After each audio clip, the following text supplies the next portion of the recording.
एक मजाक को गंभीरता से लिया गया है, जो अत्यधिक सहायक दोस्तों के एक जोड़े और डैडी मुद्दों के एक अजीब मामले को मंच पर ले जाता है। और अजीब एंथोलॉजी एक रहस्यमय मेजबान दर्शकों को चेतावनी देता है कि वे किस बारे में हैं। गवाह के लिए बेहोश दिल के लिए नहीं है। वह एक युवा अमेरिकी एक जोड़े को अपने खेल रात बर्ट होने की कहानी के साथ शुरू होता है और उसकी पत्नी अपने दोस्तों का उनके घर में स्वागत करती है जब तक वे नृत्य करना शुरू करते हैं और खेल खेलना शुरू करते हैं, जब तक कि उनका कोई दोस्त मजाक नहीं करता है और वह कहती है कि उसने पूछा कि वह कौन है और समूह अपने दोस्तों में से एक है। आश्चर्य है कि अगर वह इसे पूछने के बारे में गंभीर है तो बर्ट कहते हैं कि रात के बाकी हिस्सों के लिए कोई चिंता नहीं है जब तक कि उनके दोस्त नहीं छोड़ते हैं। जबकि पक्षी एक शॉवर लेता है जो वह अभी भी परेशान है। बयान बाद में बर्ट इंटरनेट पर खोज करता है कि वह कौन है, लेकिन अगले दिन कोई फायदा नहीं हुआ। जबकि बाहर के पक्षी हर महिला को देखते हुए बाहर निकलते हैं, वे अभी भी सोच रहे हैं कि वह कौन है। पक्षी एक सबूत बोर्ड बनाने की तुलना में यह उजागर करने के लिए कि वह बाद में पूरी तरह से बर्ट में है, इसलिए अपनी पत्नी को चिंता करने पर कुछ पूछा जाता है कि बर्ट पर क्या चल रहा है। वह जवाब नहीं देता है। गंदे व्यंजन और उनके मूत्र के जार अभी तक पक्षी को हंसी से परेशान करते हैं। वह उन व्यंजनों का उपयोग करता है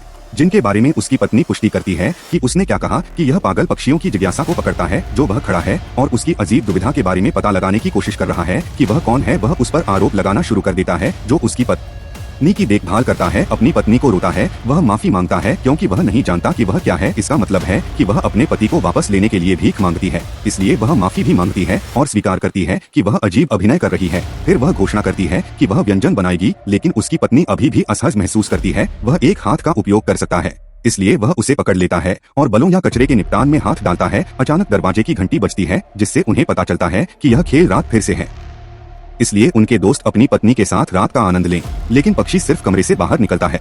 बाद में बर्ट खुद को मास्क पहने हुए अपने मेहमान को प्रकट करता है और दावा करता है कि वह हैरान है कि उसकी पत्नी किसी के लिए विनती करती है। कॉल 911 जल्द ही पक्षी स्ट्रेचर पर बंधा हुआ है, हंसते हुए हिस्टेरिकल रूप से खाली और जैक दवा के साथ। इतना बर्ट शांत हो जाता है और कहता है कि यह सुनकर अच्छा लगता है और वह मजाक करता है। वह कहती है कि उसने क्या कहा जो पक्षी को चिल्लाता है। ड्राइवर जो मेजबान था वह पक्षी सुनता है और शिकायत करता है और कुछ भी अच्छा नहीं होता है। 10 बजे के बाद भी एडना कहानी बताने के लिए आगे बढ़ता है जो पूर्ण है। एक रसोई एडना की दीवार में कभी भी सपने सच नहीं हुए। हाँ बैठी और सोचती है कि अगर वह अगले दिन के साथ जीवन के माध्यम से प्राप्त करने के लिए एक आदमी था तो चीजें बेहतर हो जाएंगी। रेस्तरां एडना बाहर निकलता है जबकि उसके दोस्त लूसी और एलिसन बात करते हैं क्योंकि वह अब और नहीं जीना चाहती है। वह अपने जीवन को समाप्त करने का फैसला करती है जबकि खुद को पुल से फेंकने की तैयारी करती है। ध्यान दें कि वह इसकी ओर दौड़ती है। वह नदी से एक बैग खींचती है और इसके अंदर एक लाश का पता लगाती है। इससे एडना मुस्कुराती नहीं है जब तक कि एडना लाश को अपने घर और बांड में नहीं लाती उसके साथ। वह फिर उसे रिकी नाम देने का फैसला करती है। उस रात एडना खुश होकर नाचती है कि आखिरकार उसके पास एक आदमी है जो रिकी के साथ जीवन गुजारता है।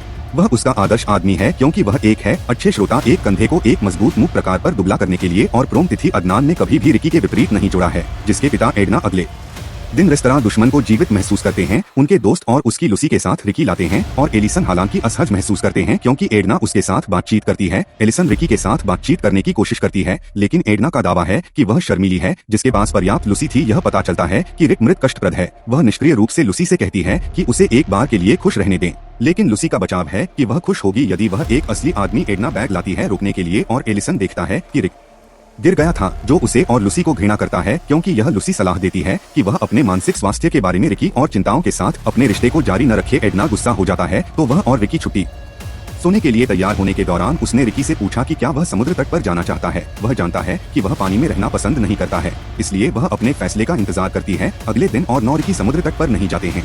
वह बिस्तर पर एक किताब पढ़ती हुई रहती है क्योंकि उसके दोस्त टिप्पणी करते हैं कि उसे अचानक पता चला कि वह उस रात 9 रिकी के साथ आती है। हमारे काउंटी अस्पताल में समालोचना के साथ पहुँचे या टेबल एडना पर आराम करते हुए एक फार्मूला मनगढ़ंत करें। वह अपनी आंखें बंद कर लेता है और हरे रंग के तरल पदार्थ को अपनी गर्दन में इंजेक्ट करता है जबकि वह विक्की का इंतजार कर रहा है। जीवन में लौटता है और खुद की जांच करता है जब एडना नोटिस करता है कि वह अविश्वास में खड़ा है। जब पूछा गया कि एडना हजार क्या हुआ कि वह उसे जीवन में वापस लाया, रिक्की को लगता है कि यह अगली सुबह शांत है। मुझे पता चलता है कि उसका वास्तविक नाम साइडर है जिसका अर्थ है कि फल एडना से प्राप्त एक शराब इस पर मोहित है और यह बताती है कि वह उसे रिक्की कह रही है, लेकिन वह अपना असली नाम पसंद करती है। उनके कोर एडना ग्रीस का हिस्सा और चीजें जो उन्हें डिनर एडना एक्सप्रेस में पागल के रूप में नाम देती हैं कि वह ग्रीड पनीर पसंद करती हैं, लेकिन साइडर का दावा है कि यह वह जगह को पूरक करता है। लेकिन अंत यह है कि यह युवा पीढ़ी के लिए पूंजीकृत बात है। फिर भी उनके पास ईगन विकल्प नहीं है। एडना आश्चर्य है कि क्या वह फिर से भी है जो कहता है कि वह जोर नहीं दे रहा है कि किसी को सप्ताह में होने की आवश्यकता नहीं है। अगले दिन साइडर अपने संगठन को दिखाता है और यह इतिहास साझा करता है, जबकि एडना सिर्फ एक लंबे समय के बाद साइडर को अपना संगीत देता है जो वह दावा करता है कि उसने रूसी बेघर के साथ वर्षों बिताए लोगों को अब उत्पादन करने के लिए थक गया है, या यह मान लें कि यह बॉयफ्रेंड की हरकतों से काफी हद तक प्रभावित हो रहा है। काउंटर साइडर्स पर एक चाकू से दिखता है। संगीत का पसंदीदा हिस्सा आता है। वह एडना नृत्य करता है, फिर चाकू प्राप्त करता है और उसे अपनी पीठ पर ऊंचा करता है। वह ऐसे तरीके से जाता है जैसे वह साइडर के पास जाता है, जो उस समय नाचता है और मौका पकड़ता है और साइडर की गर्दन को काटता है। संतुष्ट लगातार उसे फर्श पर छुरा घूमती है, फिर वह साइडर को नदी की ओर खींचती है, जहां उसने पहली बार उसे मेजबान नोटों को देखा था कि एडना ने फिर से अपनी खुशी और एक अन्य मानव पर निर्भर नहीं होने का फैसला किया है। फिर वह अपनी गर्दन की कहानी बताता है, जो हथियारों और द्रव्यमान के साथ लूक जिमी पर दोस्ती के बारे में है, और एक सुपरमार्केट ल्यूक के अंदर क्रिस वॉक करता है। वह उन ग्राहकों को आग लगा देता है जिन्हें वह हर बार जाना चाहता है बाहर, और उन्हें डराता है। जिमी स्टोर को एक बंदी बना लेता है, जो पूछता है कि वे एक सप्ताह पहले एक रेस्तरां में ऐसा क्यों कर रहे हैं। ल्यूक और जिमी ने महिलाओं से संपर्क करने के लिए शिखा प्राप्त करने की कोशिश की। अन्य टेबल क्रिस उसे धक्का देने के लिए अपने दोस्तों पर नाराज हो गए, लेकिन उन्होंने बचाव किया कि वे सिर्फ उसे मदद करने की कोशिश कर रहे थे, जिससे पता चलता है कि वह उस लड़की से बात नहीं करना चाहता था। आरोपी ने मुझे जिम्मे खारिज कर दिया कि वे उसके साथ क्या करना चाहते थे, जिसने उसके दोस्तों को जिमी के बचाव में हंसाया। उसने बताया कि वे उसे किसी के साथ बाहर करने में मदद कर रहे थे। इसने क्रिस को हंसाया, लेकिन उसने खुलासा किया कि समस्या जटिल थी। क्रिस ने स्वीकार किया कि वह चरमोत्कर्ष तक पहुंचने में सक्षम था क्योंकि वह 14 वर्ष का था। उसने एक चोर को अपने सामान चोरी करते देखा और महसूस किया कि उन्होंने कहा कि जब भी बर्गलर सांस लेते हैं तो उन्हें अधिक तीव्र महसूस होता है। यह विचार करने की तुलना में भारी संबंधित लूप मिला है कि रात में उनके घर में क्रिस टॉयलेट में था जब वह सुना है कि उसने अपने दोस्तों को स्टॉकिंग्स पहने हुए पाया, जैसे कि मास्क। जिमी ने उसे एक रोशनी से उड़ा दिया, जैसे कि उसने उससे पूछा कि क्या वह उत्तेजित हो गया है, जिसके लिए क्रिस ने एक और रात की क्रिस पर कोई जवाब नहीं दिया। अपनी कार में गया, जहां उसके दोस्तों ने कोशिश की और उसे डराने में नाकाम रहे। अगले दिन ल्यूक और जिमी ने योजना बनाई कि कैसे सुपरमार्केट में वापस क्रिस की मदद करें। जिमी ने क्लर्कों के सिर पर दस्तक दी। काउंटर पूछ रहा है कि क्या क्रिस को कुछ डर लगता है। क्रिस उसे बताता है कि ल्यूक एक ग्राहक को घूंसा मारता है जो उनके कार्यों का विरोध करता है, जिससे उसे गुस्सा आता है, इसलिए वह अपने हथियार का इस्तेमाल पूरी तरह से ग्राहक को बाहर निकालने के लिए करता है। क्रिस चिल्लाता है कि अचानक डर से बाहर निकलता है। ल्यूक ने एक लेजर को निशाना बनाते हुए क्रिस को तुरंत नोटिस किया क्योंकि पुलिस ने सुपरमार्केट में प्रवेश किया, जबकि ल्यूक छिपकर क्रिस को परेशानी पैदा करने के लिए माफी मांगता है जब वह उसे बताता है कि यह कोई गलती नहीं थी। फिर खुशी से पता चलता है कि एक ल्यूक ने अपने मिशन को एक सफलता के रूप में पुष्टि की है, जबकि पुलिस ने उनकी ओर जिमी उद्घोषक की ओर चलते हुए कहा कि उन्हें पुलिस को नोटिस लेना है और उन्हें नहीं करने की मांग करनी है। ओह, यह जिमी और ल्यूक खड़े हो जाओ, और अपनी राइफलों की स्थिति में पुलिस ने एक गोली चलाई और उनके बीच जिमी को गोली लगी और लू ने उसे आश्वस्त करने की तुलना में क्रिस फायरिंग जारी रखी। वह सराहना करता है कि उन्होंने उसके लिए क्या किया। वह फिर अपने हथियार फेंकता है और चलता है, जबकि ल्यूक की तुलना में यह महसूस करता है कि उसे गोली मार दी गई है और पुलिस रुक जाती है और आउच क्रीज देखती है। काउंटर पर खड़ा है, अंत में अपने चरमोत्कर्ष पर कहीं और पहुंच रहा है, लेकिन विक युद्ध नाम का डिलीवरी मैन पर एक पैकेज को छोड़ देता है। जब वह अपनी मोटरसाइकिल पर लौटता है तो वह एक पैकेज देखता है किसी ऐसे व्यक्ति के साथ जिसके साथ वह अपना नाम साझा करता है। आश्चर्यचकित हो जाता है, लेकिन पैकेज भेजने के लिए वह जल्द ही एक दूरस्थ क्षेत्र में आ जाता है और घर के एक हिस्से को देखता है जो गुंबद के आकार का है। विक प्रवेश करता है और अपने हस्ताक्षर प्राप्त करने के लिए रिसीवर को बुलाता है।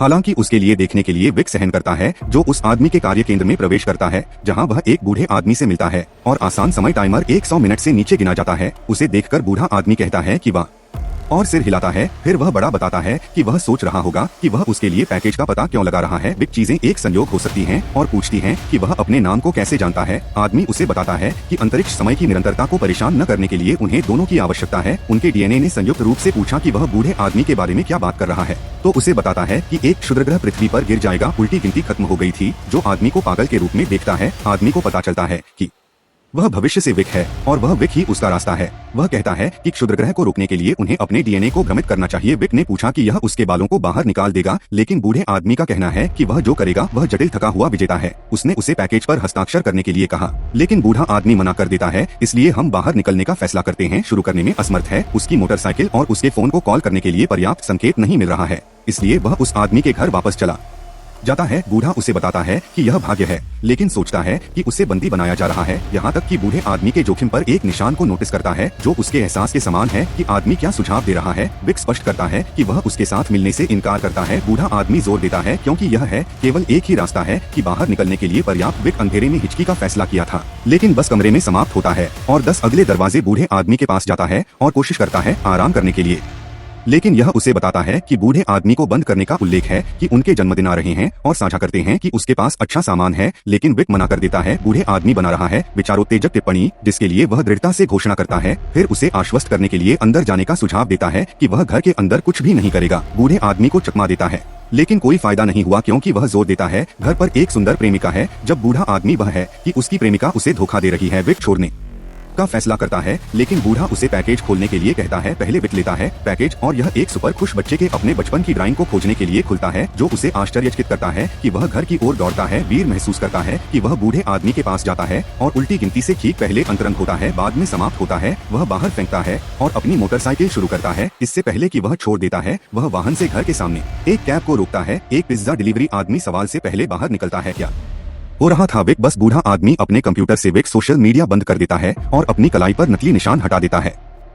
कलाकार समय या 30 मिनट तक चीजों को और अधिक दिलचस्प बनाने के लिए पिज्जा डिलीवरी आदमी चलता है और बूढ़ा आदमी एक बार फिर से कहता है कि वह कहता है और दूसरी तरफ लगभग सिर हिलाता है। शहर के मेजबान इतालवी डकैतों के एक समूह का परिचय देते हैं जो भाग्यशाली है और जिमी खुशी से टेबल टोनी चुटकुले पर इकट्ठा होते हैं, जो पुरुषों को अपनी माँ की तरह दिखने के लिए मूंछें बढ़ाते हैं और उनके दोस्त हंसते हैं। अचानक आप व्यंग्यात्मक रूप से उल्लेख करते हैं कि वह टोनी की माँ में दिलचस्पी रखता है। इससे बाकी हंसी को रोक दिया जाता है अगर वह अपनी माँ के साथ मिलना चाहता है, लेकिन आज वह महसूस नहीं कर रहा है। हंसी की तुलना में असहज टोनी और आज बताता है कि वह गंभीर भाग्यशाली और जिमी कंपनी की तलाश में बाहर तनाव से राहत पा रहा था, ऐसा करने के लिए कि वे अचानक उसे मारते हैं और उसे फेंक देते हैं। उस रात कार की डिक्की डकैत टोनी के माता पिता के पास ले आए कमरे की। टोनी के पास एक पिता है जो कमरे में प्रवेश करने की तुलना में टोनी की माँ को बोलने में असमर्थ था और इन इच्छाओं को पूरा करने के लिए उन्हें बधाई देता है कि वह अपनी माँ को बताती है कि वह क्या चाहती है। अपने कर्तव्य के साथ सो जाओ डर लगता है और छोड़ने की कोशिश करता है, लेकिन भाग्यशाली उसे टोनी की माँ से पूछता है कि यह सच है, जो टोनी पुष्टि करता है कि वह अपनी माँ के साथ जाने की मांग करता है और ऐसा करो कि वह झिझक कर अपने स्वर में चलता है कि उसकी माँ ने उसे सिखाया था कि टुट्टी कमरे में प्रवेश करती है और उसके साथ अंतरंग होने लगती है और पुरुष उन्हें देखते हैं और टोनी के पिता को बाहर निकालते हैं। एक और कहानी सैम में मामा शब्द का उच्चारण करते हुए बड़ी मुस्कुराहट और एक महिला अपनी अंधी तारीख के लिए एक रेस्तरां में खाती है, जिसमें उल्लेख किया गया है कि उनकी तारीख बहुत अच्छी चल रही है, यहाँ तक कि एक दूसरे को खत्म करना। महिला को पता चलता है कि उसके स्थान को डेट करना मुश्किल है और वह साझा करती है कि वह एक अंधे आदमी के साथ एक अंधे तारीख पर है। वह जोर देती है कि इसमें कुछ भी गलत नहीं है, लेकिन वह नहीं थी। कुछ पाउडर पाने की तुलना में महिला को एक सिर दिया जाता है जिसे वह सैम के साथ साझा करता है और वह यह बताती है कि उसने अपने पिता की राख को इस सर पुरस्कार से निकाल दिया, लेकिन उसकी तारीख खाना जारी रखता है और स्पष्ट करता है कि उसे श्मशान से मिला था। शांति से देखा कि उसके पिता की राख उसकी सड़क में है, इसलिए वह उसे बताती है कि यह बहुत अच्छा है और आगे बढ़ती है। हालांकि उसे पूरक करें कि महिला का एक आकार एक साइको है। रात के खाने के बाद महिला अधिक गतिविधियों के साथ जारी रखने का सुझाव देती है, लेकिन सैम अगले दिन सैम को छोड़ने का बहाना बनाता है। एक सुविधा स्टोर से दूध कार्टन स्टोर क्लर्क ने पूछा कि क्या वह इसे एक बैग में रखना चाहता है, लेकिन एक पिताजी के मजाक के साथ सैम प्रतिक्रिया। जब एक पिताजी मजाक के साथ कुछ सैम प्रतिक्रिया की पेशकश की। फिर से अपनी कार में सैम अपने चेहरे पर झुर्रियों के साथ पीछे के दृश्य दर्पण में खुद को देखता है। वह यह भी नोटिस करता है कि यहाँ डर से गिर रहा है। रेत उसे आश्वस्त करता है कि उसने देखा कि वह ठीक हो जाएगा है, लेकिन एक कार में एक किशोरी को देखता है जो उसे उंगली से नाराज सैम को धीरे धीरे ड्राइविंग करते हुए किशोरों की कार चलाती है। जब सैम अपनी कार से बाहर निकलता है तो किशोर उसका एक वीडियो लेते हैं। धीरे धीरे उनकी ओर चलता है, लेकिन वह फिसल जाता है, जिससे वह अपनी आवाज से हंसता है। पुराने सैम ने किशोरों को ताना मारा और कुछ गलत समझ रहा है। जिस तरह से घर पर ध्यान नहीं दिया जाता है, वह अंदर गंजा हो रहा है। वह एक जोड़े की तस्वीर को देखता है और खुद को आईने में यह कहते हुए देखता है कि वह बेंजामिन फ्रैंकलिन की तरह दिखता है। यहाँ तक कि महिला को अपने हाथ में चाकू के साथ देखता है। उसे देखकर महिला प्रतिक्रिया की तुलना में जम जाती है कि वह जल्दी घर चली गई। सैम पुष्टि करता है और स्रोत बकवास अचानक एक पिता की तरह काम करता है और उस महिला पर हमला करता है जो ऐसा काम करती है जैसे कि वह उसकी बेटी भी महिला से एक कमरे में जाने की मांग करती है। इसलिए वह थपथपाती है और सैम को छोड़ देती है और कुछ समय के बाद सोफे पर सो जाती है और महिला के कमरे में चली जाती है, जहां वह देखता है कि वह अपने बिस्तर पर कूद रहा है। वह डर गया कि वह बाहर निकल जाए, लेकिन यात्राएं करता है, इसलिए वह अपने रास्ते को क्रॉल करने की कोशिश करता है।